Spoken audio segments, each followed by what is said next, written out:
রমজান মাসে সেহরি খাওয়ার আগে একটি দোয়া আর একটি আমল করতে গেলে আপনার ঘরের জীবনের দারিদ্রতা অভাব দূর হবে।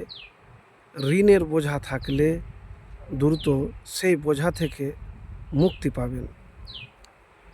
প্রিয় ভাই, রমজান মাসের কথা এই জন্যে বললাম যে রমজান মাস হলো পবিত্র মাস। আর পবিত্র মাসে পবিত্র হয়ে যদি রাতে আল্লাহর কাছে চাইতে পারেন, ইনশাআল্লাহ আপনি পাবেন। এবারে কোন দোয়ার কথা বলবো, যে দোয়া আলী রাজিয়াল্লাহ তাআলা আনহুর কাছে একজন গোলাম এলো, কীর্তদাস এসে বলল, আমি ঋণে জর্জরিত আছি, ঋণ পরিশোধ করতে পারছি না, আপনি আমাকে সাহায্য করুন।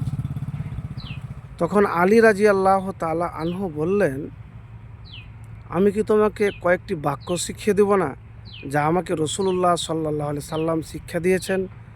যদি তোমার পর্বত সমানো পাহাড় সমানো ঋণ থাকে, তাহলে আল্লাহ রাব্বুল আলামিন দ্রুত পরিশোধের ব্যবস্থা করে দিবেন।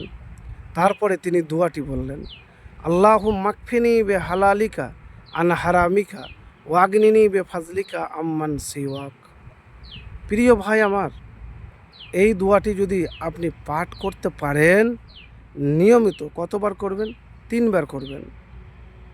আপনি হাত উঠিয়ে মোনাজাত করছেন বা উজু করলেন, উজু করার পরে 2 রাকাত নফল নামাজ পড়লেন সেহরি খাওয়ার আগে, তারপরে আপনি দুরূদ শরীফ পাঠ করলেন, ইস্তেগফার পাঠ করলেন, হাত উঠিয়ে আল্লাহর কাছে ওই দোয়ার মধ্যে আল্লাহুম্মা মাকফিনি বে হালালিকা আন হারামিকা ওয়াগনিনি বে ফাজলিকা আম্মান সিওয়াক নিয়মিত পাঠ করবেন।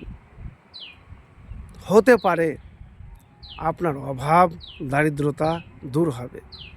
প্রিয় ভাই আমার, আমি যে আপনাদেরকে বলবো আমলের কথা, এই ছোট্ট আমলই আমার কথা ছিল যে নিয়মিত আপনি নামাজ 2 রাকাত নফল হাজতের নামাজ পড়বেন, তারপরে আপনি দুরুদ পড়বেন, দুরুদ পড়ার পরে আপনি ইস্তেগফার করলেন, তারপরে হাত উঠে আল্লাহর কাছে চাইবেন।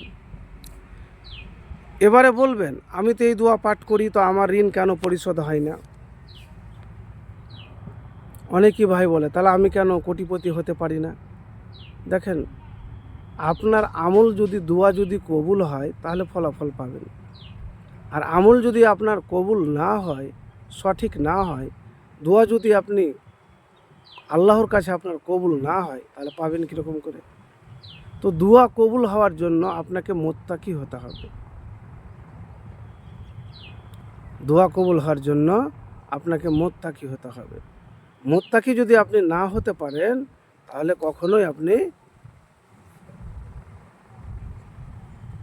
ইমানদার সঠিক হতে পারবেন না। তো প্রিয় ভাই আমার, সেহরি খাওয়ার আগে একবার এই আমল করে দেখুন। আবারও আমি আপনাদেরকে দোয়াটি বলছি, এই দোয়াটি হয়তো শুনেছেন, আর ফজিলত অনেক। আল্লাহুম্মা মাকফিনি বে হালালিকা আন হারামিকা ওয়াগনিনি বে ফাজলিকা আম্মান সিওয়াক। এর দোয়া কীরকমভাবে করবেন? আপনি হাত উঠালেন, প্রথমে আল্লাহর প্রশংসা করবেন, তারপরে দুরুদ, যে দুরুদ নামাজের মধ্যে পড়েন, তারপরে আল্লাহুম্মা মাকফিনি বে হালালিকা আন হারামিকা ওয়াগনিনি বে ফাজলিকা আম্মান সিওয়াক কতবার বলবেন? 3 বার। এবার বলবেন 3 বার কেন বলবো? আল্লাহ রসুল যে কোনো দোয়া বলতেন 3 বারই বলতেন, তো 3 বার করাটাই ভালো। 3 বার আপনি বললেন, তারপরে ফের দুরূদ শরীফ পাঠ করবেন। এভাবে একবার করে দেখুন, দেখবেন এমনভাবে টাকা আসবে, এমন জায়গা থেকে আসবে যা আপনি কল্পনা করতে পারবেন না।